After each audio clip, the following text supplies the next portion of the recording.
आज आयशा और अमन एक दूसरे के बहुत करीब आ गए थे। वो दोनों अभी कमरे में ही एक दूसरे की बाहों में बाहें डालकर अपने शरीर की भूख मिटा ही रहे थे कि तभी अमन के गेट पर किसी ने नॉक किया।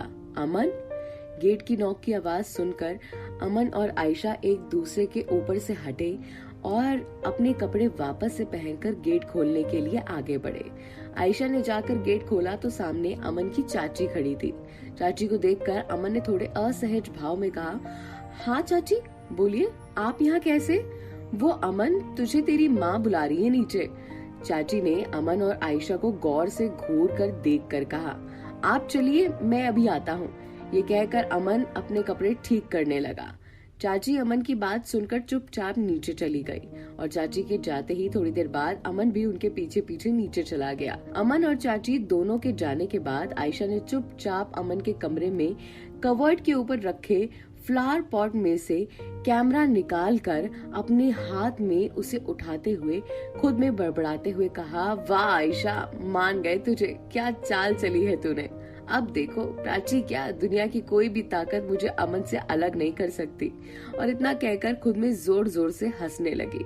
आयशा केवल अमन को पाने के लिए ये सब कर रही थी। वो नहीं चाहती थी कि अमन उसके हाथों से जा पाए। उसे अमन से भले ही मोहब्बत नहीं थी, लेकिन पैसों से तो थी ना। और इन्हीं पैसों के लिए वो अमन को किसी भी हाल में छोड़ना नहीं चाहती थी, जिसके कारण वो इतना और इस कदर गिर गई थी और इतनी बुरी हरकतों में उतर आई थी। अमन ने नीचे जाकर अपनी माँ से कहा, हाँ माँ बोलो, आपने मुझे बुलाया? बेटा, वो मैं ये कह रही थी कि तुम ओपनिंग में जा रहे हो ना, तो आयशा को भी अपने साथ ले जाओ। वहाँ आयशा ओपनिंग में क्या करेगी? वो वहाँ ओपनिंग में किसी को जानती भी नहीं है। अरे बेटा, ले जाओ ना, उसे भी थोड़ा अच्छा लगेगा। वो तुम्हारे साथ आएगी जाएगी तो जान पहचान बढ़ेगी। माँ, मैं उसे नहीं ले जा रहा, मैंने कह दिया तो कह दिया, अमन ने जवाब दिया और चुपचाप अपनी गाड़ी से मिस्टर रूबल चौधरी की ओपनिंग में निकल गया। इधर प्राची भी ओपनिंग के लिए निकल गई थी। अमन और प्राची दोनों ही नहीं जानते थे कि वो इस ओपनिंग में एक दूसरे से टकराएंगे। प्राची जैसे ही अंदर गई तो रूबल चौधरी उससे हाथ मिलाते हुए बोले, ओ प्राची, आ गई तुम? जी सर, आपने बुलाया था तो आना ही था, प्राची ने जवाब दिया और अंदर चली गई। अमन भी ओपनिंग के लिए कंपनी पहुंच गया था। वहां पहुंचते ही उसकी नजर प्राची पर गई। लाइट ब्लू ड्रेस में प्राची बड़ी सुंदर लग रही थी। वैसे तो अमन कभी प्राची को इतनी ध्यान से नहीं देखता था। अपने गुस्से के कारण प्राची के अलग होने के बाद से कभी अमन ने उसकी ओर एक नजर भरकर नहीं देखा था, लेकिन आज प्राची में बात ही अलग थी। वो इतनी खूबसूरत लग रही थी कि कोई भी उसे एक टुक नजर से देखता रह जाए, और अमन भी ऐसा ही कर रहा था। वो वहीं एक किनारे खड़े होकर चुपचाप प्राची को गौर से देखने लगा। प्राची को देखते देखते उसे सारी बातें याद आने लगी कि वो प्राची से कितना प्यार करता था, उसकी कितनी केयर करता था, उसके लिए किस तरह पागल था। पर प्राची ने कभी उसके प्यार की कद्र नहीं की। अगर की होती तो आज वो दोनों साथ होते। पर शायद प्राची को तो आरव से प्यार था, इसीलिए तो उससे अमन को छोड़कर आरव के साथ रहना ज्यादा पसंद किया। अमन अभी अभी खड़ा खड़ा सब कुछ सोच ही रहा था कि तभी प्राची की नजर अमन की ओर गई। अमन को ऐसे खुद को घूरते देख प्राची को थोड़ा सा अजीब महसूस हुआ। वो अमन से कुछ बात नहीं करना चाहती थी। अमन ने जिस दिन से वो पैसे वाली हरकत की थी, उस दिन से प्राची ने अमन को पाने की उम्मीद छोड़ दी थी और वो अमन के पास अब जाना भी नहीं चाहती थी और ना ही अब कोई कोशिश करने की उम्मीद करने वाली थी। उसने अब अमन से दूर रहना ही मंजूर कर लिया था। शायद भगवान को भी यही मंजूर था। काफी देर तक अमन और प्राची एक दूसरे से नजरें बचाकर एक दूसरे को ऐसे ही घूरते रहे। ना प्राची ने अमन से कुछ कहा और ना ही अमन ने प्राची से। दोनों को ही समझ नहीं आ रहा था कि वो एक दूसरे से कहें तो क्या कहें। अमन तो प्राची से गुस्सा था और प्राची अब अमन से बात नहीं करना चाहती थी, पर कोई तो था जो चाहती थी कि ये दोनों एक दूसरे से बोले, और वो थे मिस्टर रूबल चौधरी। असल में आरव ने रूबल चौधरी से कहा था कि वो प्राची को जानबूझकर ओपनिंग में बुलाए ताकि अमन और प्राची एक दूसरे से टकराए और मौका पाकर एक बार एक दूसरे से बात करने की कोशिश करें। मिस्टर रूबल चौधरी की कंपनी की ब्रांच की ओपनिंग के बाद अब अपनी अपनी जगह एंजॉय करने लगे। तभी मिस्टर रूबल चौधरी ने अमन और प्राची को इशारा करके अपने पास बुलाया। मिस्टर रूबल चौधरी का इशारा देखकर अमन और प्राची दोनों ही साथ में उनके पास जाकर एक साथ बोले, हाँ सर बोलिए। रूबल चौधरी गौर से उन दोनों को देख रहे थे। तुम तो एक दूसरे को पहले से जानते हो? ये सुनकर अमन और प्राची ने हल्की सी नजरें उठाकर एक दूसरे को देखा और फिर रूबल चौधरी की तरफ देखकर बोले, जी सर।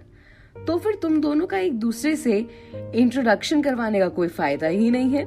क्या कहते हो तुम लोग? जी सर, प्राची ने जवाब दिया। वैसे हम यहाँ कंपनी की ओपनिंग में मिले हैं, पर मैं यहाँ काम के सिलसिले में कोई भी बात नहीं करना चाहता हूँ। और हाँ Prachi, I am very thankful to you कि तुमने हमारी कंपनी की इतनी हेल्प की। अगर तुम नहीं होती तो शायद हम दिल्ली में ये कंपनी नहीं खोल पाते। नहीं सर, इसमें थैंक यू कहने की क्या जरूरत है? सारी मेहनत तो आपने की है, हमने तो बस आपकी हेल्प की है। हाँ प्राची, तुम दोनों की लगन और मेहनत देखकर तो मुझे तुम दोनों से बहुत कुछ सीखने को मिलता है। मिस्टर रूबल चौधरी ने प्राची और आरव की तारीफ करते हुए ऐसा कहा। ये बात सुनकर अमन को थोड़ा गुस्सा आया और वहाँ से जाने लगा। तो रूबल चौधरी ने उसका हाथ पकड़कर उसे रोकते हुए कहा, अमन, अब हमारी डील भी कंप्लीट होने वाली है, तो उम्मीद करते हैं कि हम आरव की शादी में ही मिलेंगे, क्योंकि कंपनी की ब्रांच की ओपनिंग के बाद तो मैं भी वहाँ जा रहा हूँ। और अब उम्मीद करते हैं कि हम अपनी अगली डील जो भी बातचीत है वो इंदौर में ही कर लेंगे। और फिर तुम आरव की शादी में तो आओगे ना? जी। रूबल चौधरी की बात सुनकर अमन ने अनमनी मन से जवाब दिया। प्राची, तुम कब जा रही हो? बस 1-2 दिन में आरव की शादी से पहले चली जाऊंगी। प्राची ने इतना ही कहते उसके फोन पर मधु का कॉल आ गया। मधु का कॉल देखकर प्राची वहां से एक्सक्यूज मी कहकर वहां से चली गई और मधु का कॉल रिसीव करते हुए बोली, हाँ बोलो मधु, क्या हुआ? प्राची, जल्दी आ जाओ ना, काफी लेट हो रहा है, हम डिनर के लिए तुम्हारा वेट कर रहे हैं। हाँ मैं अभी आती हूँ, ये कहकर प्राची ने फोन काट दिया और मिस्टर रूबल चौधरी के पास जाकर बोली, अच्छा सर मैं चलती हूँ, पर इतनी जल्दी क्या है? रूबल चौधरी ने प्राची को रोकते हुए कहा, नहीं सर, वो सब लोग मेरा वेट कर रहे हैं। ये कहकर प्राची वहाँ से चली जाती है। प्राची के जाते ही अमन भी जाने लगा, तो रूबल चौधरी ने अमन को रोक कर टोकते हुए कहा, अजीब लड़की है, किसी की भी नहीं सुनती है।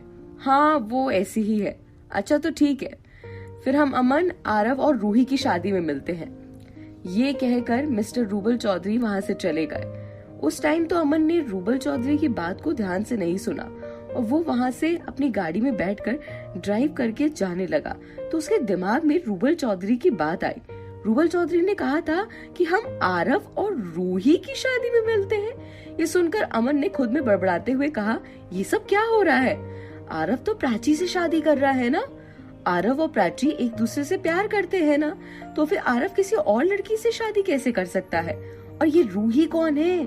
खैर जो भी हो, मुझे उन दोनों से क्या लेना देना, वो दोनों तो है भी ऐसे ही, प्यार का नाटक रचाते होंगे, तो कभी किसी के साथ शादी का, पता नहीं चाहते क्या है ये दोनों। ये सोचते हुए अमन ड्राइव करके अपने घर लौट गया। ओपनिंग खत्म होते ही मिस्टर रूबल चौधरी ने आरव को फोन करके कहा, तुमने जैसा कहा था मैंने वैसे ही कहा। Thank you so much sir, आप नहीं जानते आपने मेरी कितनी बड़ी हेल्प कर दी है, आरव ने जवाब दिया। इसमें थैंक यू की कोई बात नहीं है, अगर मैं किसी भी चीज के काम आ सकूं तो मुझे खुशी होगी। ये कहकर रूबल चौधरी ने फोन काट दिया। इधर प्राची घर पहुंची तो मधु की ओर देखकर बोली, क्या मधु, इतनी जल्दी क्यों बुला लिया ओपनिंग से? क्या तेरा घर आने का मन नहीं हो रहा था क्या? नहीं यार, कोई शहजादा मिल गया था मैडम को। ए तुम फालतू की बातें मत करो मधु, ऐसा कहकर मधु को चुप करवा दिया प्राची ने। आगे क्या होता है ये बातें जानने के लिए अगला एपिसोड सुनिए, लेकिन नीचे कमेंट करना मत भूलिएगा, ठीक है?